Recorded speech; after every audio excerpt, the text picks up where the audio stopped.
sucesivamente. En vez de hacerlo, de tomar solo los extremos, podría medir instante a instante. ¿Está bien? Si en el límite, esto, a ver, con esto voy a obtener una sumatoria de delta LI finales. En el límite, eso me va a dar un diferencial. Entonces ahí aparece la definición de delta L sobre L, con lo cual si yo considero toda la curva me va a quedar delta L sobre L, básicamente estoy integrando S, entre la longitud inicial y la final. Entonces me queda el logaritmo natural de L sobre LZ. ¿Sí?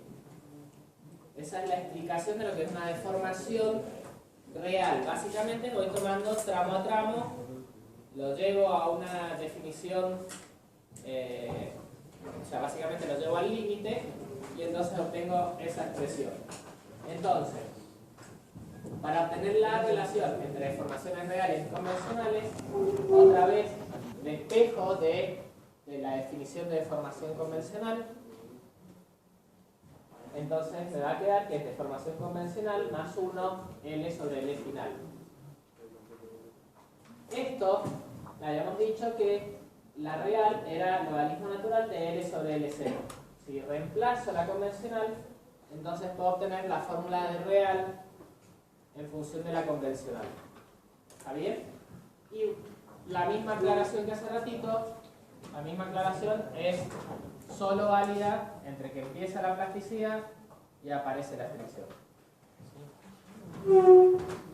Hasta ahora hablé toda de cosas de tensiones y cargas en una dirección.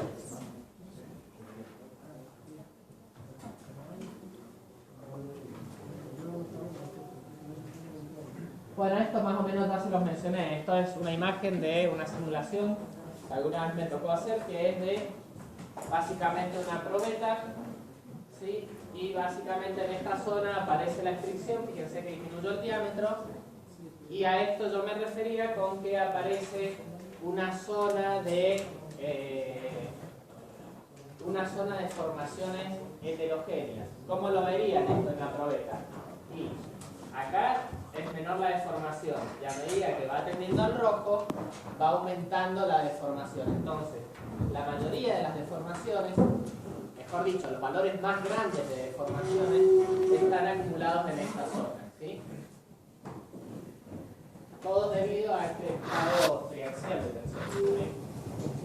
En ese estado triaxial no hay esfuerzo de cuerpo, no se tiene. A ver, hay distintas teorías. Algunos dicen, en principio lo aceptado hoy es que no hay. Eso es lo, hay otros estudios que se ve que hay pequeñas probables. Pero ustedes tomen que no hay. Para ustedes los tau son cero.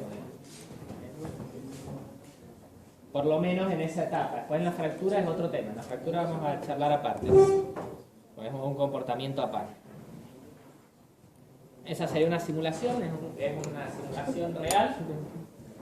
¿Sí? Y fíjense el valor de las deformaciones, qué diferente que son. Bueno, no sé por qué se detuvo la simulación, tendría que llegar al color rojo. Pero fíjense que en la parte azul tienen valores de deformación de 0,0048 y en la parte que a donde va a llegar el valor final, al valor rojo, que ahí no terminó de la simulación, va a llegar a valores de 1,4 de deformación. Es mucha la diferencia, ¿está bien? Bueno, ahí está localizado, totalmente localizada la deformación. A ver si podemos hacerlo o no.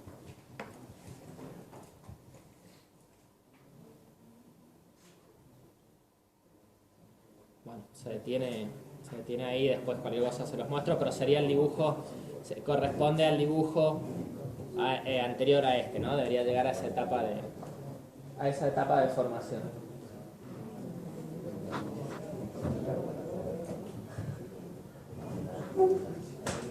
Bueno, y este sería un caso similar, solo que ahora es rectangular la probeta. El ensayo de tracción también lo puedo realizar con una probeta rectangular.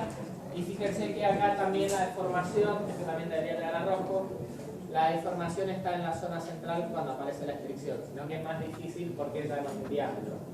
La única diferencia es que en vez de medir el diámetro unido a un rectángulo. Nada más, esa es la gran diferencia. Y por supuesto ya no uso tensiones radiales y tangenciales, sino que hablo de X y Z directamente. No necesito transformarlo en un cilindro de revolución. En ese caso tenemos disminución de ancho y también disminución de espesor, digamos, Sí. de las dos cosas. Sí. Y enseguida van a ver que la razón de esto, que aparece ahí particularmente acá en el medio, vuelvo a insistir, esto debería ser a color rojo, he tenido la simulación, pero en esa zona centralizada, en el punto central, es porque es donde se empieza a romper, ¿está bien? Entonces por eso ahí las deformaciones son las más grandes. Bueno, ahí sí, ahí que terminó la simulación, fíjense que ahí está bien claro que está en las dos direcciones disminuido, ¿está bien? Está bien claro. Entonces, en resumen, la gran diferencia que acá en el diagrama real, la tensión de rotura es lo que va a estar en concordancia con lo que uno percibe, que la tensión de rotura se va a corresponder con la carga máxima y con el estado final. ¿Sí?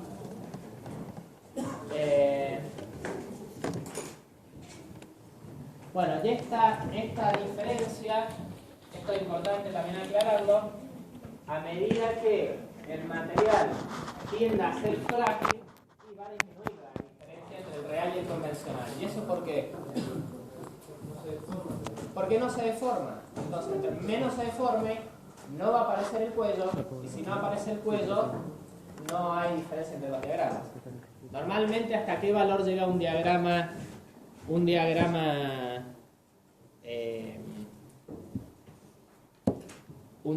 en un material frágil? ¿Hasta qué valor llega? Me causa un pánico escénico, ¿vale? Eso me lo quiere. De la fluencia. A partir de Antes de la fluencia. hasta un valor sin deformación plástica o pequeña deformación plástica.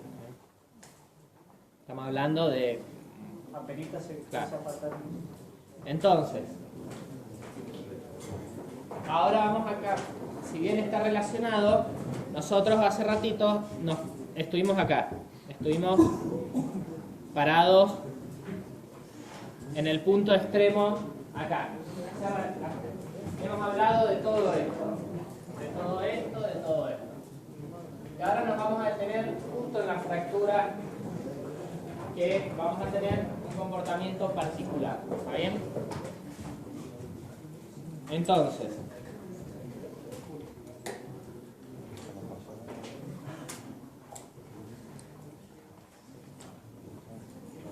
acá sí, respecto a lo que vos me preguntabas, aparecen tensiones normales y tangenciales. Por eso me detuve en la fractura. ¿Sí? Y las deformaciones, por supuesto, van a variar según la naturaleza de los cristales. Eso quiere decir que, por supuesto, va a depender la fractura, va a estar relacionada con que si tiene un comportamiento dúctil, un comportamiento frágil, si es HCP, si es BCC, si es FCC. ¿Está bien? Entonces, ya hablando, o sea, ya conocen esta parte de acá en particular, o sea, ya charlamos lo que cuando aparecía el estado triaxial de tensiones, y entonces vamos a tener las tensiones tangenciales que me van a producir deslizamientos permanentes, ¿sí? El estado triaxial de tensiones, y en el momento, vamos a ver, esto me va a detener enseguida, prefiero hablarlo enseguida, aparecen tensiones tangenciales. Vamos a ver qué pasa con las tensiones tangenciales y cuál es el ángulo de fractura. ¿Está bien? Eso enseguida vuelvo a eso. Entonces, ahora sí puedo hablar de esto. Y esto sería un caso extremo. Tenemos todos estos casos. Vamos a hablar de los dos casos extremos. Tenemos todos esos casos entre una fractura dúctil, copa y cono, ¿sí? Hasta una fractura totalmente frágil. Y en el medio hay una transición de materiales que se comportan ni en un extremo ni en otro. ¿Está bien?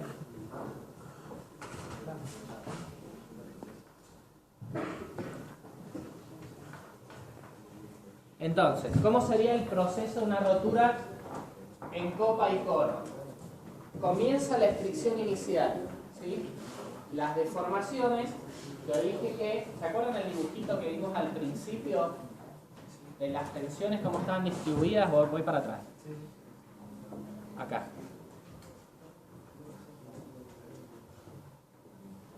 ¿Se acuerdan de ese dibujito? ¿Dónde están las tensiones más grandes? ¿Dónde están? Fíjense que las tensiones más grandes aparecen acá, ¿no? Aparecen acá. Entonces, ¿dónde va a empezar la rotura? En la zona axial.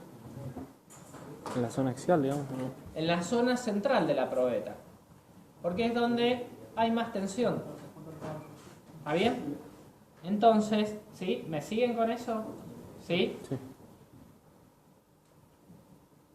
Esto, ahora vamos acá. Bien. Entonces, se empiezan a formar pequeñas cavidades a medida que va aumentando la tensión. Esas cavidades van a coalescer, es decir, que se van a empezar a unir a medida que va aumentando la tensión. Esto va a hacer que se unan y se propague la grieta. Y la rotura final se van a producir a ángulos de 45 grados respecto a ¿quién? A la dirección de la tensión. Es decir, rompe a 45 grados y a 135 grados según de qué parte esté. De qué lado de la probeta estoy. ¿Está bien? Si estoy, o sea, acuérdense que es una rotura copa y cono. De un lado es 45, del otro 135. ¿Está bien? ¿Y por qué creen que se termina rompiendo? Por básicamente la última etapa de la rotura se produce a 45 grados. ¿Qué creen que se activó?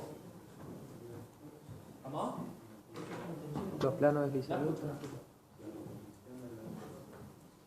A ver, podría ser por ese lado. ¿Por qué otro lado podría ser? Entre dos planos. ¿Qué planos? ¿Qué se activaba cuando empezaba la deformación plástica? ¿Qué mecanismo había que era importante? De deslizamiento. De deslizamiento. ¿Sí? Entonces tiene que ver con los sistemas de deslizamiento. Y básicamente se va a terminar rompiendo cuando alcance una tensión crítica. ¿Sí? ¿Se entiende? La deformación, básicamente, mi tensión máxima va a ser cuando a ver, si no me quiero meter con matemática, digamos, ¿no? Una explicación matemática. Básicamente se van a activar los mecanismos de deslizamiento en esa dirección. Es más fácil propagarse ¿qué era más fácil? ¿Romper un enlace en una dirección cualquiera o en un plano de deslizamiento, en un sistema de deslizamiento? En un sistema de deslizamiento. Entonces, por eso es la explicación de por qué a 45 grados. ¿Sí? Por ejemplo, en una FCC, ¿cuántos sistemas de deslizamientos tenía? 12, ¿está bien? Y en una HSP, 12. ¿cuántos? ¿Qué más? A ver, si ustedes lo tuvieran que relacionar con fractura dúctil y fractura frágil, ¿a cuál las...? Estamos hablando de los casos generales, no hablamos ni si hay temperatura baja o etc. ¿Cuál es habitual que tenga fractura dúctil y otro que tenga fractura frágil? ¿Cuáles sistemas creen que serían? El FCC normalmente dúctil. Del HCP habitualmente frágil. ¿Está bien? Después empezamos con variaciones en los parámetros, ese tipo de cosas, pero eso sería lo básico. El ángulo de fractura es parecido como el de compresión, que también sea a los 45 grados. Entonces, esto es una micrografía, ¿sí? La superficie que uno normalmente obtiene, por ejemplo, sobre todo en un cobre, en un aluminio, que son bien dúctiles, obtendría bien marcado esta zona de fractura copa y cono. Está bien marcado, ¿está bien?